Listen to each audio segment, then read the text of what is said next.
दोस्तों, क्या आपने कभी सोचा है कि जीवन में सफलता किसके दम पर मिलती है? किस्मत के सहारे या अपनी समझदारी के बल पर? आज की ये कहानी आपको ये राज बताएगी जो आपकी सोच बदल देगी।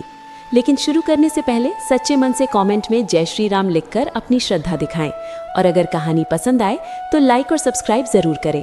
चलिए शुरू करते हैं ये दिलचस्प सफर। पुराने जमाने की बात है। एक बूढ़ा कौवा और एक मोर शिव मंदिर के नजदीक एक पीपल के पेड़ पर बैठे रहते थे। रोजाना वे वहां समय बिताते और भगवान शिव की भक्ति में डूबे रहते। एक दिन मोर ने कौवे से पूछा, हे दोस्त, किस्मत बड़ी है या समझदारी? मुझे इस सवाल का जवाब चाहिए। कौवे ने कहा, दोस्त, ये सवाल गहरा है। मैं तुझे एक कहानी सुनाता हूँ जो तेरे सारे शक दूर कर देगी। मोर ने कहा, ठीक है, और चुपचाप सुनने लगा। कौवा कहानी शुरू करता है और कहता है, दोस्त, पुराने समय में भगवान विष्णु का दरबार सजा था। सारे देवता वहां थे। किस्मत देव और समझदारी देवी भी मौजूद थीं। बातों बातों में किस्मत और समझदारी में बहस छिड़ गई। किस्मत बोला, जो मैं कर सकता हूँ वो समझदारी कभी नहीं कर सकती। समझदारी ने कहा, हे दोस्त, जब मैं किसी को छोड़ देती हूँ तो वो इंसान पागल हो जाता है, मौत को पा लेता है। तू कितना भी साथ दे, लेकिन मेरे बिना वो कुछ नहीं कर सकता। किस्मत ने कहा, तू नहीं जानती, जिसका साथ मैं छोड़ दूं वो चाहे तू कितना साथ दे उसका भला नहीं हो सकता। मैं ही उसका असली साथी हूँ। बहस बढ़ती गई। समझदारी बोली, मैं ही सबसे बड़ी हूँ, मेरे होने से इंसान की किस्मत बदल जाती है। किस्मत ने कहा, नहीं, मैं ही बड़ा हूँ और सबसे बेहतर। विष्णु जी ने ये सब देखा और सोचा, ये दोनों बड़े देव हैं, दुनिया को चलाने वाले, लेकिन आपस में लड़ रहे हैं। ये ठीक नहीं, मैं ही फैसला करूंगा। विष्णु जी ने पूछा, हे देवताओं, क्यों लड़ रहे हो? ये बेकार की बहस से क्या फायदा? किस्मत बोला, हे विष्णु जी, जिस इंसान का साथ मैं छोड़ दूं वो गरीबी में ही जीवन काटता है, कभी खुश नहीं रह सकता। समझदारी बोली, नहीं विष्णु जी, किस्मत झूठ बोल रहा है। जब मैं किसी का साथ छोड़ देती हूँ तो किस्मत कितना भी साथ दे वो कुछ नहीं कर सकता। बुद्धिहीन इंसान तो मुर्दे जैसा होता है, उसका जीना भी बेकार। विष्णु जी ने दोनों की बात सुनी और सोचा, ये समस्या बड़ी है, फैसला कैसे करूं? फिर बोले, ऐसे तो पता नहीं चलेगा, तुम परीक्षा दो। किस्मत देव अपनी शक्ति आजमाओ और समझदारी देवी अपनी किस्मत। किस्मत देव बोला, जैसा आप कहें विष्णु जी। विष्णु जी ने कहा, पृथ्वी पर देखो, उस जंगल में एक गरीब बूढ़ी औरत और उसका इकलौता बेटा ग्वाला झोपड़ी में रहते हैं। बहुत गरीब हैं, अनाज का दाना तक नहीं मिलता। अब तुम दोनों इन पर अपनी शक्ति आजमाओ। जो इस ग्वाले को धनी या राजा बना देगा वही बड़ा होगा। किस्मत देव बोला, विष्णु जी, ये तो आसान है। समझदारी बोली, आसान कैसे? जब तक मैं साथ नहीं दूंगी तो इसे राजा नहीं बना सकता। किस्मत ने कहा, अगर मैं साथ दूं तो ये राजा क्या, सम्राट बनेगा। समझदारी बोली, ठीक है, हम इसी पर आजमाते हैं, जो जीतेगा वही बेहतर। किस्मत ने विष्णु जी से कहा, पहले मुझे मौका दो, मुझे इसे सम्राट बनाना है। विष्णु जी बोले, तथास्तु, सफल होकर लौटना। समझदारी ने कहा, विष्णु जी, मैं इसका साथ छोड़कर आ रही हूँ, क्योंकि मैं जन्म से साथ दे रही थी। अब किस्मत अकेला देखे। किस्मत बोला, ठीक है, तू चली जा, लेकिन ध्यान रखना, इसे मरना नहीं चाहिए। समझदारी बोली, हाँ, तू इसे सम्राट बनाने के चक्कर में मार मत देना। किस्मत बोला, चिंता मत कर, मैं जानता हूँ आज तेरी हार होगी, क्योंकि मैं ज्यादा ताकतवर हूँ। समझदारी मुस्कुराई और बोली, ठीक है, मैं अभी छोड़ रही हूँ। और समझदारी ने ग्वाले का साथ छोड़ दिया। समझदारी छोड़ते ही ग्वाला पागल जैसा हो गया, मूर्ख बन गया, जैसे शरीर से आत्मा निकल गई। किस्मत ने काम शुरू किया। देखा, उसके पास झोपड़ी और 3 गायें हैं। वो गायों के लिए घास लाता और चराता। किस्मत सोचा, ना कपड़े हैं ना जूते, अब मैं साथ दे रहा हूँ, इसे राजा बनाऊंगा। और किस्मत ने रास्ते में सोने के जूते रख दिए। ग्वाला ने देखे और पहन लिए। सोचा, जूते मिल गए, पैरों में कांटे नहीं लगेंगे। घर आ गया, रोजाना वही काम करता रहा। उसकी माँ भी मूर्ख हो गई। किस्मत ने साथ दिया, लेकिन कोई बदलाव नहीं। किस्मत सोचा, मैंने सम्राट बनाने का वादा किया, लेकिन ये मूर्ख जैसा व्यवहार कर रहा। समझदारी बोली, हाँ, क्योंकि मैंने साथ छोड़ दिया। किस्मत बोला, अब देख तू क्या कर सकती है। पास के देश में राजा सूर्यदेव थे।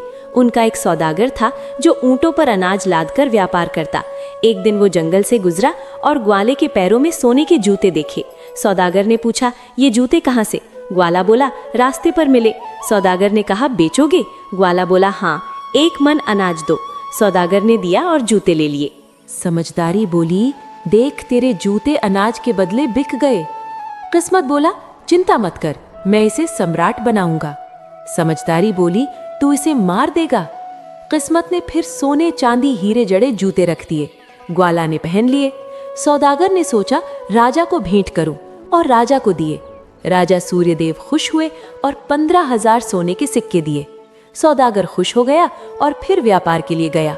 फिर जंगल से गुजरा, ग्वाले को देखा, नए जूते देखे। पूछा बेचोगे? ग्वाला बोला हाँ, 1 बोरी भुने चने दो। सौदागर ने दिए और जूते ले लिए। सोचा राजा को दूं, ज्यादा इनाम मिलेगा। राजा को दिए। राजा बोले सुंदर है, कहाँ से लाते हो? सौदागर ने झूठ बोला, दक्षिण के सम्राट से मिलते हैं। राजा बोले क्या वो कुंवारा है? सौदागर बोला हाँ। राजा बोले हमारी बेटी से उसका विवाह कराओ, जाओ मना कराओ। सौदागर फंस गया। सोचा अब क्या करूं? फिर जंगल गया, ग्वाले को देखा, खुश हुआ। ग्वाला बोला स्वागत। सौदागर ने अनाज की बोरियां उतारी। ग्वाला बोरी पर बैठा तो सारे अनाज सोने में बदल गए। सौदागर सोचा ये जादूगर है या भगवान का भक्त? मैं इसे सम्राट बनाऊंगा, महल बनवाऊंगा, मंत्री बनूंगा, जमीन खरीदूंगा। किस्मत समझदारी से बोला देख अब सौदागर इसे सम्राट बनाएगा। समझदारी बोली देखना राजा बनते बनते मर न जाए। किस्मत बोला घमंड मत कर, ये बनेगा। सौदागर ग्वाले से बोला मैं तुझे सम्राट बनाऊंगा, महल बनवाऊंगा। ग्वाला बोला ठीक है, लेकिन मेरी गाय मत छोड़ना। सौदागर सोचा मूर्ख है, लेकिन राजा का डर है। महल बनवाया, जमीन खरीदी, सेना बनाई, नौकर रखे। ग्वाला सोचा ये सौदागर ने जीवन खराब कर दिया, बकरियां चराने का समय नहीं मिलता। राजसी कपड़े पहनाए, लेकिन ग्वाला वही रहा, गाय मत छोड़ना वरना मार दूंगा। किस्मत बोला देख मैंने इसे राजा बना दिया। समझदारी बोली झूठ मत बोल, ये अब भी ग्वाला है। विष्णु जी बोले हाँ अभी तू जीता नहीं। समझदारी बोली जब तक मैं साथ नहीं दूंगी ये राजा नहीं बनेगा, बल्कि मरेगा। किस्मत बोला तू देखती रहे। सौदागर ने ग्वाले की गायें बेच दी। ग्वाला रोने लगा। सैनिकों को लगा राजा पागल है। सौदागर ने समझाया मैं ज्यादा गायें दूंगा। ग्वाला बोला आज ही दे। सौदागर बोला अब तू सम्राट है, मैं तेरा विवाह राजा सूर्यदेव की बेटी से कराऊंगा। ग्वाला बोला विवाह से क्या फायदा? माँ बोली तूने जीवन नरक बना दिया, शांति से रहते थे। सौदागर सोचा दोनों पागल हैं, लेकिन मदद करनी पड़ेगी। महीना पूरा हुआ। सौदागर राजा से बोला सम्राट तैयार है, नाई और पंडित भेजो। राजा ने भेजे। सौदागर उन्हें महल लाया। ग्वाला बोला क्या कर रहे हो? सौदागर बोला चुप रहे, मैं संभालूंगा, वरना फांसी हो जाएगी। ग्वाला डर गया। सगाई हुई, विवाह का दिन तय हुआ। नाई पंडित बोले राजा को बताएंगे, सम्राट महान है। राजा खुश हुआ, तैयारी शुरू की। विवाह का दिन आया। सौदागर ने ग्वाले को दूल्हा बनाया, बारात लेकर गया। किस्मत बोला देख विवाह हो रहा। समझदारी बोली तूने मौत का जाल बिछाया, ये मरेगा। किस्मत बोला मैं साथ दे रहा हूँ। बारात पहुंची, राजा स्वागत करने आया। ग्वाला डर कर भागा। सौदागर ने पकड़ा, समझाया डरो मत, साथ रहूंगा। ग्वाला वापस आया। राजा बोला सुंदर है। बारात का स्वागत किया। सौदागर हर जगह साथ। मंडप में राजा ने पूछा हमेशा साथ क्यों? सौदागर बोला मैं मंत्री हूँ। विवाह हुआ। राजा ने दामाद को महल का हिस्सा दिया। कोई बेटा नहीं था, सिंहासन देना चाहता। सौदागर अलग रहा, डर रहा था कहीं भेद न खुल जाए। किस्मत बोला विवाह हो गया, सम्राट बनेगा। समझदारी बोली ये कुछ नहीं जानता, मौत निकट है। किस्मत बोला क्यों मरेगा? रात राजकुमारी खाना लेकर आई। ग्वाला डर गया, सोचा राक्षसी है। बचपन की कहानी याद आई।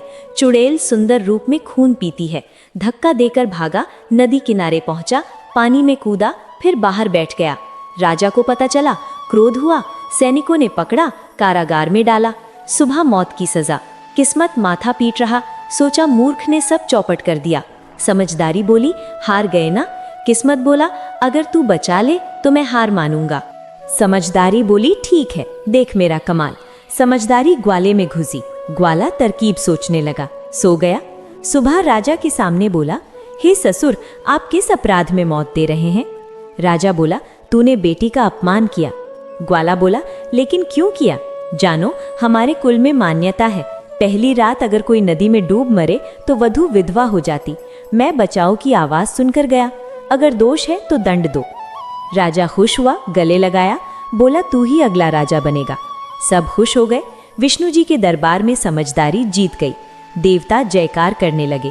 समझदारी बोली, किस्मत तू कुछ नहीं कर सकता, जिसका साथ समझदारी ना दे वो मृतक जैसा। किस्मत बोला, हाँ तू बड़ी है। इस तरह समझदारी श्रेष्ठ बनी। दोस्तों, जो किस्मत को कोसते हैं उन्हें समझना चाहिए, समझदारी से काम लो, किस्मत खुद आएगी। कौवा बोला, अब तुझे जवाब मिल गया। मोर खुश हुआ और दोनों भोजन की तलाश में निकल गए। उम्मीद है कहानी ने आपको प्रेरित किया। अगर पसंद आई तो लाइक सब्सक्राइब करें, कमेंट में जय श्री राम लिखें। धन्यवाद।